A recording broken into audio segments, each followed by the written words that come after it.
Good afternoon, everyone. My name is Claudia Uhas, and I'm a graduate assistant for the We Teach Texas P12 Mentoring and Coaching Academy. Today, I'll be a moderator and guide in this webinar. Thank you all for joining us. The third Thursday webinar is designed to connect PK-12 educators and administrators to resources, practical advice, and applicable tools that fosters growth and empower one another as they support beginning educators. It is important to understand that in order to get the continuing professional education credit for this webinar, you'll need to complete the evaluation survey at the end of the webinar. On the right-hand side of your screen, you will see the chat box, which allows you to introduce yourself, post comments, and post questions. Dr. Walichowski will answer these at the end of her presentation. I'm delighted to introduce Dr. Miranda Walichowski. She is a clinical associate professor at the Educational Psychology Department at Texas A&M University. International Coaching Federation professional, certified coach, founder of MiraNous Coaching and Consulting, LLC, and wife and mother of 5 beautiful children, as well as a competitive powerlifter. Today, she'll be talking to you about 3 tools to unlock your coaching potential in support of beginning teachers. Before she begins, I would like to take a quick poll.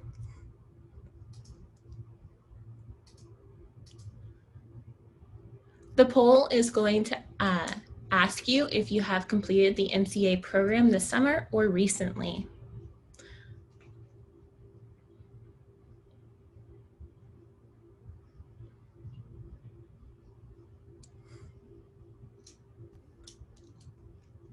I'm going to give you guys about 10 more seconds and then we will move on.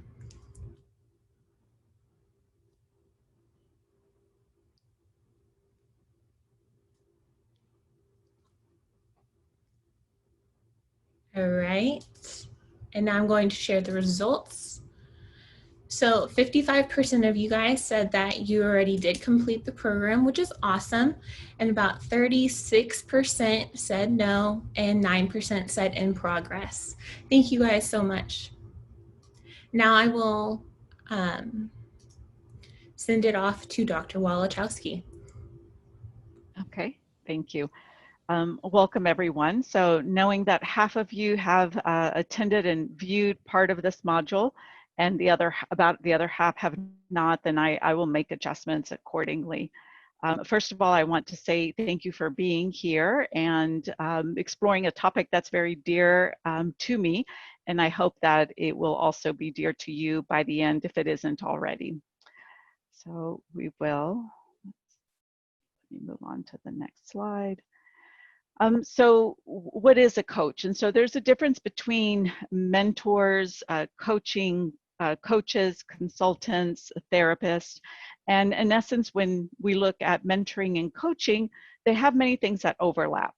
But what makes coaching different is that coaching is a process, a specific process that you undertake with an individual to become their thinking partner and to help them think through a broader perspective, think creatively, come up with solutions, be innovative, and reflect back their thinking. And yes, some of these elements might be present in mentoring, but they are very specific in the coaching process and very indicative of what a coach does. And so a mentor may certainly adapt coaching practices, but the coaching process in itself is something that you'll explore a little bit about today, and that's going to be one of the first tools that we look at. And so when I think about a coach, they are a thinking partner. And so as a coach, you want to hold back your answers to whatever it is that the person in front of you, whether we call that person a coachee or a client or a new teacher, however you want to refer to them, I'll be interchanging those terms. We want them to come up with their own solutions, develop their own self-awareness, because that is going to be much more empowering. It'll help facilitate that process for them in the future to think deeply and differently. But not only that, it creates greater buy-in. And so if you've ever experienced trying to help someone change and you've provided great advice and guidance and it hasn't stuck, and it's probably because of that, because we tend to, especially as adults, resist being told what to do. But when we come up with our own solutions, there's a greater chance of buy-in for us as well.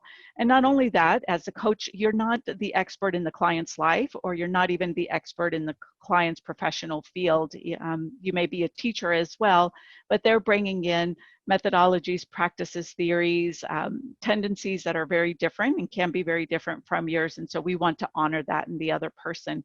And that's why we try to step away from the telling role and advising role to create this space for thinking and partnership in thinking. And so the first tool I want to share with you is the Censeo framework. And so Censeo means thinking in Latin. And so I was looking for how to name this, and I like Latin, and even though I don't speak it or read it very well, but I do like to dabble in it. And the concept of thinking framework just really resonated with me. And so here is a process that you can use to coach anyone in any situation. And so what we say, when you have adopted and practiced and honed in on your coaching skills, you can coach someone from any field.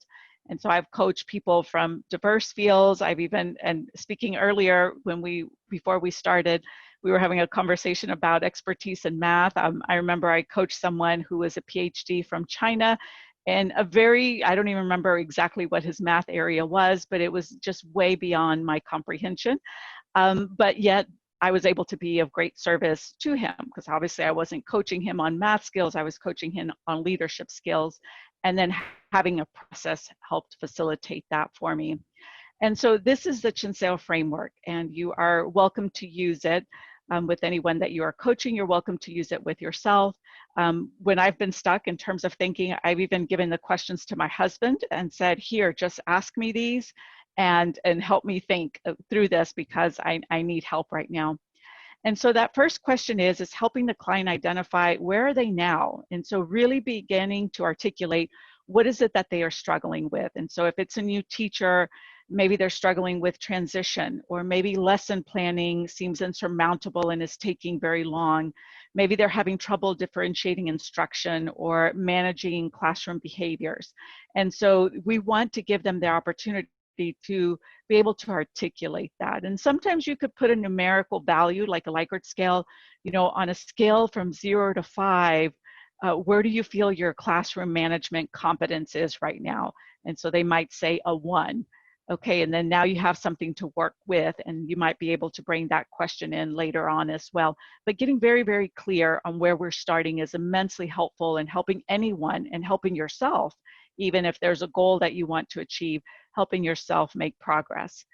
And then the second question is, where do you want to be? And that's another thing, because people often, they're in a situation, they just know that they don't like where they are. So I don't like where my health is, I don't like where my marriage is, I don't like where my classroom management is, or how I'm feeling in the evenings after school every evening. But they can't quite articulate what it is that they actually want. They just want this yuckiness or their present state to just end and stop. But it's going to be important as a coach to help them envision and get clarity on what is that ideal vision. Because once we have clarity on that ideal vision, then we can actually begin to articulate a plan and design a plan to get there.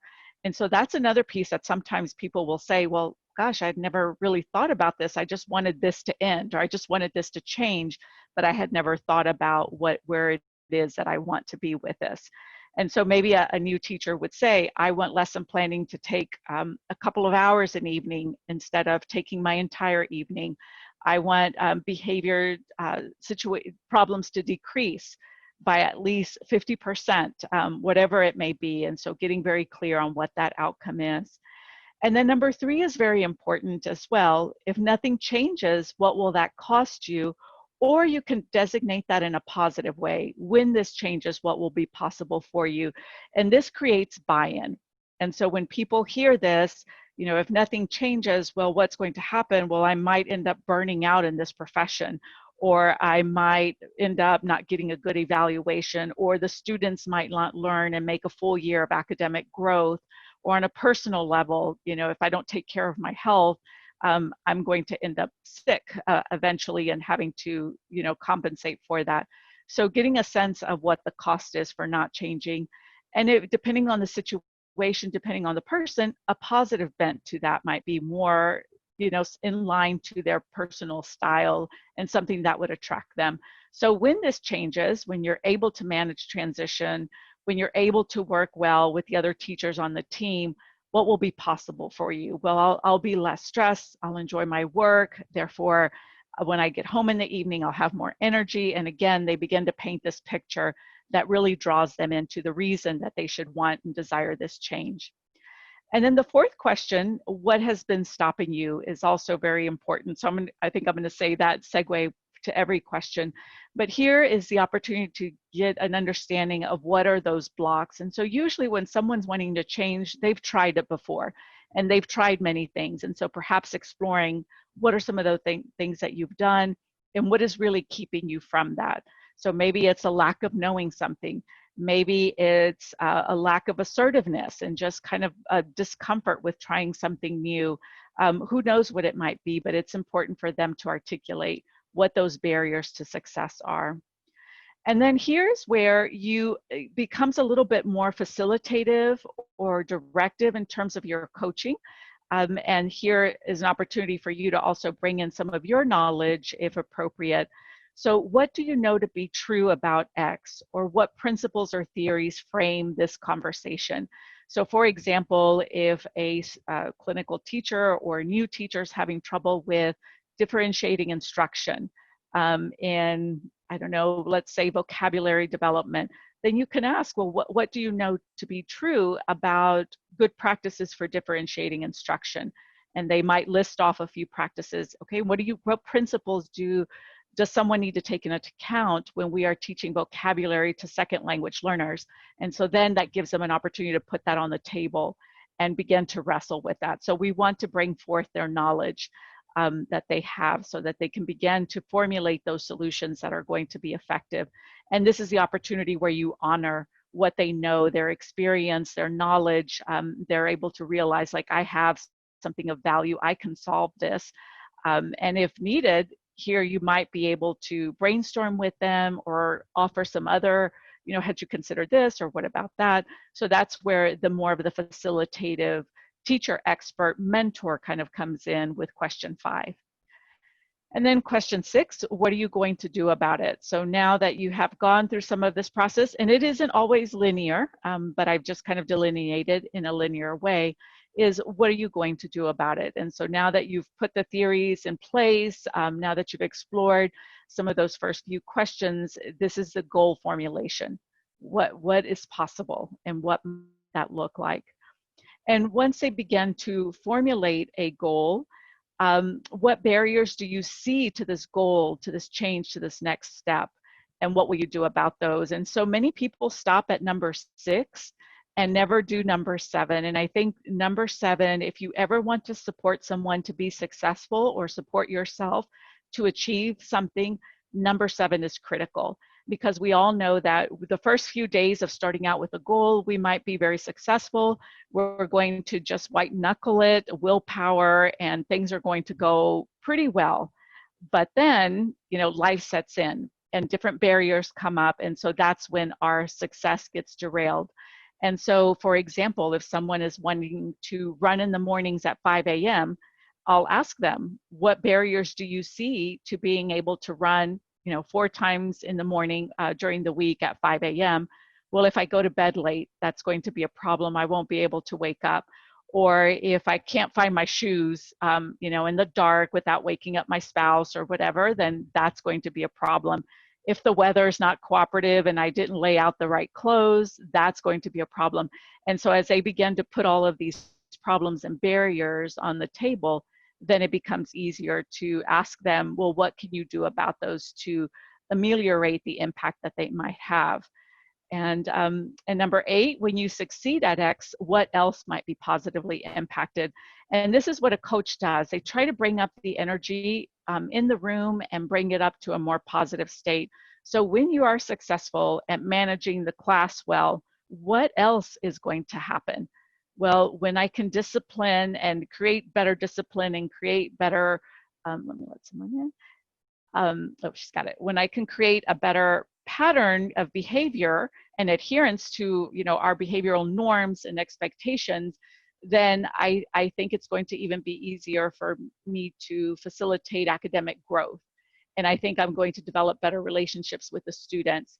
And as I become comfortable doing this and assertive with managing discipline in the classroom, I probably will be able to communicate with parents better and therefore develop better relationships and alliances to foster continued student development. And so again, be able to flesh this out, like what is the impact going to be at a personal and professional level? Because we're holistic individuals, it's not just one-sided. And then this is where your support comes in again as a mentor teacher with number 9. What resources and supports do you need to be successful with this? And so there may be something that the new teacher doesn't know how to do or have a resource, or just maybe wants accountability or to check in on the goal. And this is again where your mentoring can come in at number 9, and you could offer those additional supports to help them be successful. And then the last one, how does changing or getting clear on this or succeeding get you closer to the best version of yourself, or in this case, to the teacher you desire to be? So there's a teacher that you desire and you envision being when you first, elected to go into teaching, when you first were given your classroom. How does getting good at this, how does solving this, how does wrestling with this and being successful get you closer to that ideal version? And as a coach, that's what we always want to do, is we always want to point to that future desired state, because it creates a lot of positive energy. And when you can connect a goal to identity, there's an enormous chance that the person is going to be successful.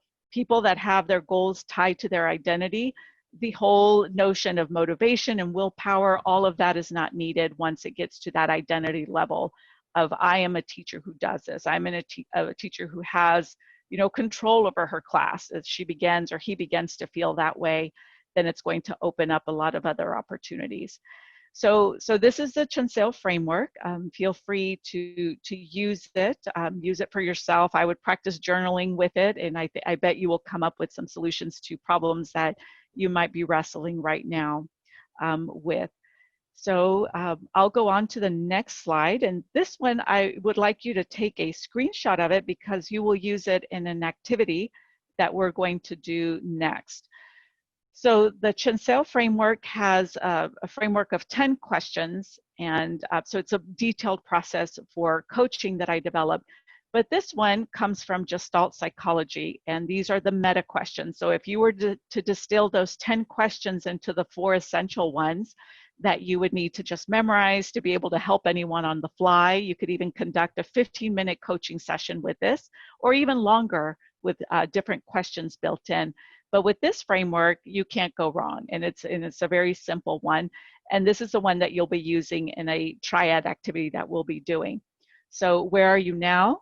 Where do you want to be? What has been stopping or blocking you? And then what are you planning to do about it? So identifying where they are, that desired state, defining what those barriers to success are, and then what is the call to action? What is the goal that's going to come from this? And so this would be something that would be very easy to use as well. So I invite you to practice using this one as well, especially for shorter, more deliberate coaching sessions. So any questions in the chat box so far before we move on from both of the frameworks? No, and I don't think I could see the chat box, so let me know if there is. Okay, if not, we'll move on to the next part. So far there isn't. Okay, great. So as a coach, you want to help design goals that really work. And so that's the bottom line, is to be able to create change. So you'll want to have goals that are going to be effective. And here's one framework that is used in business, can be used in education, just in any area. And these were developed by John Doerr. And he is someone who's been involved with helping major companies and make advancements such as Google, Intel, and just other, very Fortune 500 type of organizations and companies that he's worked with. the Bill Gates Foundation, etc. And so I'm going to introduce you to these tools because when in a coaching situation, this would be a fantastic way to help your client, your coachee, your new teacher create some goals that are going to be very meaningful. So John Doerr says, ideas are easy, execution is everything. And boy, do we know that. And so it's easy to generate ideas. I'm pretty guilty of that. Lots of ideas, lots of excitement. But then in the execution, that's where the real proof is. And that's what really, really matters. And so whether we're talking about business or whether we're talking about student achievement, the execution is important. So a teacher could be creative, have many ideas, but the execution of those ideas that are going to make a difference and make an impact are everything. And so we want to hone in and focus on those. And so we have this very, very simple framework, and that's why I love it. It is called OKRs, so objectives and key results. And so what you do here is create an objective together, and the objective is the what. So what are we trying to achieve? And it obviously, the objective needs to be significant, concrete, action-oriented, so aligning with those SMART goals that we all know, and also inspirational. So it should be a stretch goal, not very easy, but not overwhelming, kind of in that zone of proximal development that Vygotsky talks about, where you as a mentor / coach could help the new teacher make that desired growth. And an objective, when properly designed and execute, inoculates us against fuzzy thinking and fuzzy execution. And so the objective is going to help us hone in on exactly the things that we need to do to be able to be successful with it and not be easily distracted going down different paths. And I remember as a new teacher, I was very excited. I'd read about some things or I'd go to a workshop. Oh my gosh, I want to try this and I want to try that as well. And I want to try that. And that obviously was not very effective. And so helping that new teacher stay focused. Okay, what is the objective and how are we going to get there? Because there are very many interesting things. Let's table those, keep them in a notebook so you don't forget some inspirations. But we need to hone in and chase what you're chasing right now, be successful with it, and then you can bring in other things. So it really, really helps with those things. And then after the objective has been stated, so whatever it may be, reducing classroom management or reducing disengaged student behavior by 50%, being able to differentiate instruction for at least 30% of the students to start off with, or whatever it may be, getting very clear on what that objective is. And then the next step would be to define the key results. And so the key results are the how. So how are we going to meet this objective? These need to be specific, time-bound, aggressive, realistic, measurable, verifiable. And the interesting part here is that when you meet these objectives, when you meet these key results, you meet the objective. And so if you establish the key objectives or the key results, and you're successful with the key results, so you accomplish those, but yet the objective isn't met, then the key results were wrong. And so that's another thing that I like about this tool, because it really helps you prioritize what is really going to make a difference, because you could do many things. Okay, so decorating the classroom might be a nice thing to create the environment that you want, but is that going to be a key result that is absolutely going to get us to the objective, or is it just a nice to have? Because we want to do away with just the nice to haves and zone in on what really will make a difference. Because people are working really hard, sometimes at things that are really not going to make that much of a difference. And we want to reverse that. Let's work hard at things that will move the needle, and then the nice to haves could come later. And so again, here are the key results. And so getting very clear what might be needed for you to be able to do that. And I would recommend maybe 3 key results, up to 3 would be the best per objective. And so defining those with them would be very helpful. So what are the 3 things that if you did well and were successful would ensure that you would have 50% of differentiated instruction in your class, or that would decrease behavior problems, or that would help you, conduct your lesson planning in 2 hours an evening, instead of 4 that it might be taking you. And so honing in on those 3 results that need to be obtained to be able to have that. So for example, we could take a health and wellness objective and key result, because those are always easy to relate to. And so if an objective is to lose 10 pounds, and so usually, in a healthy way, you would want no more than 2 pounds per week. And so let's just say someone's objective is to lose 10 pounds in 2 months. And so that would be more than reasonable. So there are a million things a person could try to do to be able to achieve that. But in the end, it's really calories in and calories out. So, people get very confused. Do I want to go on paleo diet? Do I want to do keto? Do I want to go vegan? All of these things. Do I want to fast? In the end, none of that matters. What matters is that there is a deficit in calories from what you expend, and then you lose weight. If your calories you consume the same that you expend, you maintain weight. If you eat more than you expend, you gain weight. And so it's very simple. So you could technically eat fast food all day long as you're under the calories that you want and still lose weight. Obviously, energy and health and all of those won't be as ideal, but technically that's what it is. And so that would be a key result, to be able to eat 100 less calories every week or every day than what the expenditure is. And so another aspect there would be maybe increasing protein consumption, because that helps you feel more satisfied. It also helps with weight loss and with being able to retain muscle as you get older. So that might be another part that goes into that equation. And then a third one, research also says that sleep helps. And so they might choose that one, to get 8 hours of sleep every evening or whatever it may be every night. And so there you have your results. And so if those 3 things are complied with successfully, then by the end of 2 months, that person should have lost 10 pounds. And if not, something was wrong in the key results. Something else was missing, something else was needed. Maybe the measurement of the foods weren't correct or whatever, but that's the type of specificity that we want. So when those results are made and met, that the objective is then met as well. And so the benefit of the OKRs is that, like I said earlier, there's so many people working so hard and achieving so little, and that's Andy Grant. So very important to think about that. So superpower number 1, so the OKRs help us focus and commit to priorities.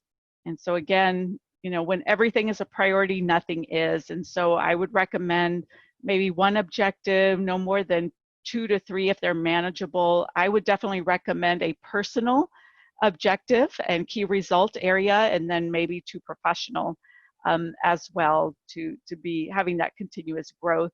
And as a teacher, if you are wanting to do these, I think it's fantastic if teachers on a campus would post these like outside their door, so that their principal knows, their colleagues know, everyone knows what they are focusing on and working on, because that would really be creating a culture of change, of growth, of intense focus on achieving goals and outcomes. Number 2, the other superpower, it helps you align and connect for teamwork.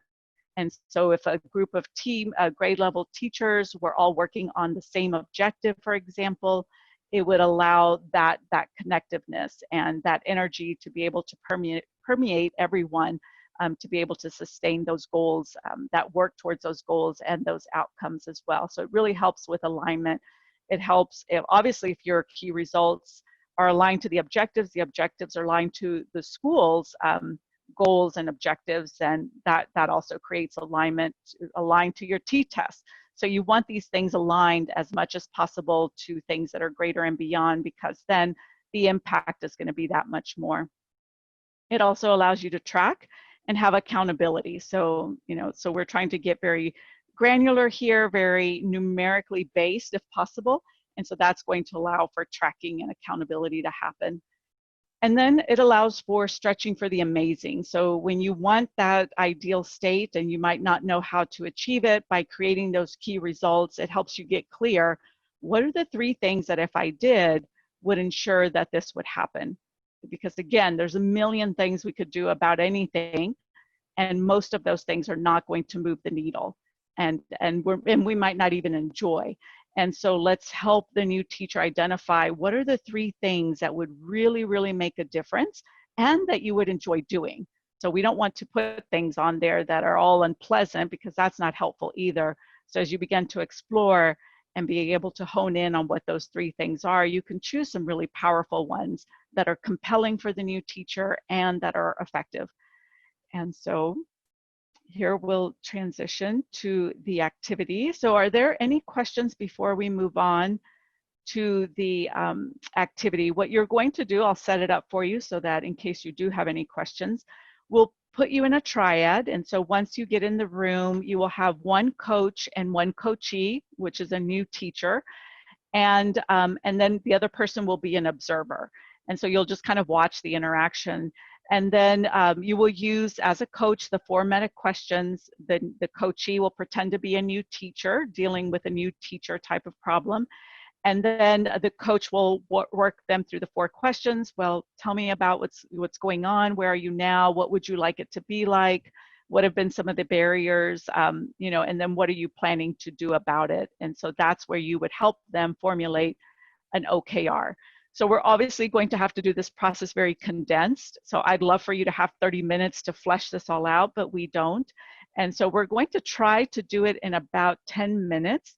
If you finish early, go ahead and debrief in the room. We'll kind of be checking in the rooms. If everyone's finished early, we'll bring you back sooner. But if your team finishes early, go ahead and debrief. What did you think about that process? Observer, what did you see? And what suggestions, recommendations do you have? And we'll see how far you could get. Hopefully you could at least create one objective and maybe at least 1 key results or 2 key results. If you could get 3 of them, fantastic. But we'll see what we could do with the time that we have, but I just want you to try this. Okay, so any questions before you are sent off into break rooms for this activity? Okay, and I already added the meta questions in the group chat, so if you guys want to reference that as well, so it could be helpful. So before we move on, I'd like to hear from a couple of you, or if you want to put in the chat box. I don't know how far you were able to get, but if anybody wants to share what that experience was like of creating the OKRs, using the meta questions, but the bulk of the work was in creating OKRs. Would anybody like to share? You could just unmute yourself or put it in the chat box, either way. Yeah, I can share. Okay, thank you. Hi, everyone. This is Myra. Yes, so I really enjoyed this. I think, we don't do this often where this is something we could do with ourselves, go through these questions and see where we want to be and kind of set goals and coach ourselves. I think everyone needs a coach, and we don't realize that we do, even for the smallest things. So I think it was really good, to help me. But I also think, like, with peers, I think it would be good. Like, I have some peers that I'm currently, in the process. Also, we're in the same phase writing our dissertation. I think it would be good to ask them these questions, like some of them are just, working on maybe publishing an article. And I think even this can help them, setting those goals, just walking them through these things would be very helpful. So I really enjoyed it. And I think someone else mentioned, these are some things I use with my husband. And so very helpful, not just, in your professional life, but also in your personal. And so, yeah, thank you for this. Right, exactly. Yes. And with that dissertation process, you could even take a component of it of just, working with the data collection or the methodology. That could be, create an objective out of that, and what are the key results, and then support each other and check in. Hey, how are you doing on yours? How are you doing on yours? So yes. That's fantastic. And yes, like I said, I give my husband either the meta questions or the Censeo framework sometimes and say, here, just ask me these questions because I need to think out loud. And it's so helpful. So yes, thank you for sharing that. Thank you. Okay. Anyone else before we move on? Okay. Well, we'll circle back at the end and inquire a little bit more about this process and be thinking about how this could be useful with a new teacher as well. So here, as a coach, you can't help others until you are willing to partake in change and growth yourself. And so I know this is a strenuous time, a difficult time to be thinking about, growing and change, because many of us feel that we are in survival mode. And so first of all, I want to thank all of you in education for the extraordinary commitment and everything that you're doing, sacrifices and all of this during this time, because I know it's not easy to be able to do this. But even in the midst of this, if we can grow, it brings a lot of resilience. And not only resilience, but it kind of shows us and proves to ourselves that we're gritty and have grit. And then that leads to anti-fragility. So if you could grow in any way during this pandemic and during this difficult situation that you are navigating, imagine how better equipped you're going to be to manage anything in life. And so someone earlier mentioned about their dissertation process. I couldn't see who was speaking, so I didn't get your name. But I had someone tell me when I started my graduate school, it was someone that eventually became a friend, and she said, I hope you don't lose your health, your family, and your God during this process. And I thought, oh my gosh, what did I get myself into? And so she shared stories about how she had gained weight, and some people had lost their marriages and all of this. And I actually said, if this is such a difficult period of time, if I could take this period of time and not just survive, but actually thrive and maybe even get better in some of these areas, how much more equipped am I going to be to handle difficult situations in the future? Because the tendency is to, you hear a lot of people say, I'll do this when. So at the end of the year, or when after my first year of teaching this grade level, it'll be easier, or when I finish my dissertation, or when I get the certification, whatever it may be. But if you could do it now during this time where it's almost impossible to feel that you want to grow and change, and you actually can do it and succeed at it, then when other things come, you're just going to be that much more gritty and anti-fragile and be able to take on that change. And so here is a quote that I wanted to share with you by Cindy Wigglesworth. And becoming fully human is a great adventure, one that requires us to grow and stretch ourselves. Transcending our smaller nature and growing into our full potential as human beings is the most important and fulfilling thing we can do with our lives. We are drawn toward our higher potential. We are seeking something. We usually cannot describe the discontent we feel or how we would go about reaching the place we are trying to get to. And so that's what spirituality is. So you may define it in many different ways, your faith, religion, and all of that. But what Cindy Wigglesworth says is that we all have intellectual intelligence, so IQ, physical intelligence, PQ, emotional intelligence, EQ, and then spiritual intelligence, which is SQ. And she talks about spiritual intelligence being that seeking to become that person that we are designed to be. And I often envision that, because I am kind of visual, is just myself standing, and I always point to the right and kind of up whenever I talk about that. But that person, that Miranda, kind of looking back at me and asking me, are you ready? Are you coming? Like, she's there and she's in the future and knows that I am going to be X or have Y or whatever it may be, that embodiment of that best version of myself. And she's looking back at me asking, are you coming? I'm waiting. And it's here, it's achievable. And so that's the spiritual call that we have. And as a coach, you are the instrument delivering the coaching, and the coaching that you deliver is supposed to be creative, help them think deeply, help them solve problems, inspiring, and uplifting them to that level of that best version of themselves. And we can't take people there unless we are there, striving to be there ourselves. And so perhaps in some aspect of your life you can think of, there is a space for you to do that, to practice what I call linear progression. And so one of the things that I learned through powerlifting, and I think it draws me in so much, is just because the concept of, you could go in the gym and start off, even if you can't lift the bar, you could start off with a PVC pipe.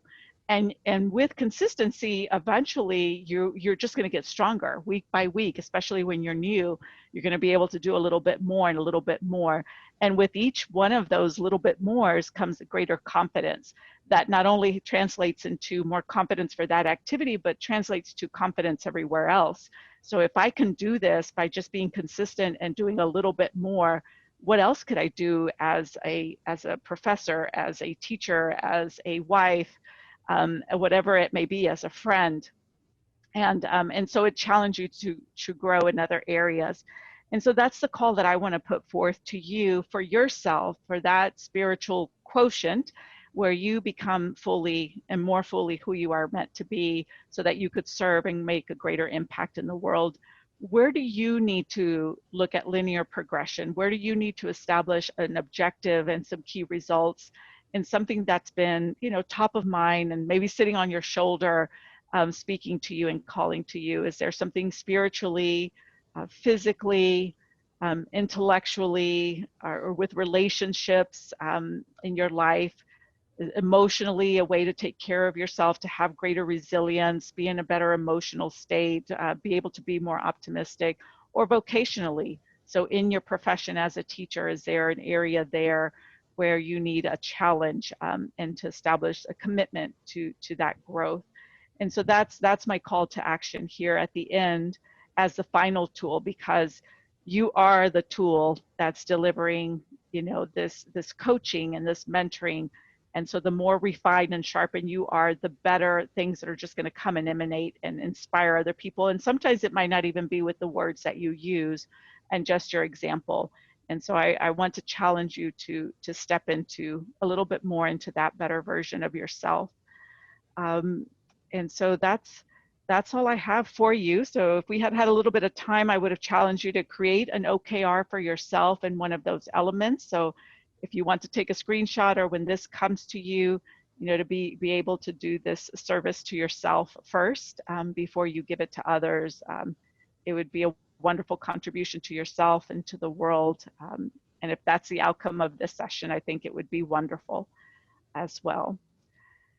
So just to overview, we went through a couple of tools. The Censeo framework, if you want something very detailed, I promise you it'll help anyone with anything. So next time someone comes asking for advice, ask them, well, instead of me telling you what I think, would you like to discover what you think? And then take them through the process. If you need to do this quickly, 15 minutes, 20 minutes, then maybe the meta questions, just the 4 questions. And then hopefully end either one of them with OKRs, because it's a great way to really establish the meaningful goals that are really going to make a difference. So stop having people work so hard. Stop having people chase different things of interest that pop up here and there. Let's execute and get really granular. What are we supposed to do that really moves the needle and make a difference? Because that's going to create a lot of confidence and momentum to then tackle the next thing. And then lastly, just a call to action for you. There's this area that I know that came up to your mind as soon as I was speaking about this area. And I think that's the place that's calling you next. So that future you that's there on the right, looking back and saying, hey, you're supposed to be here. Are you coming? And I hope that you're willing to accept that challenge.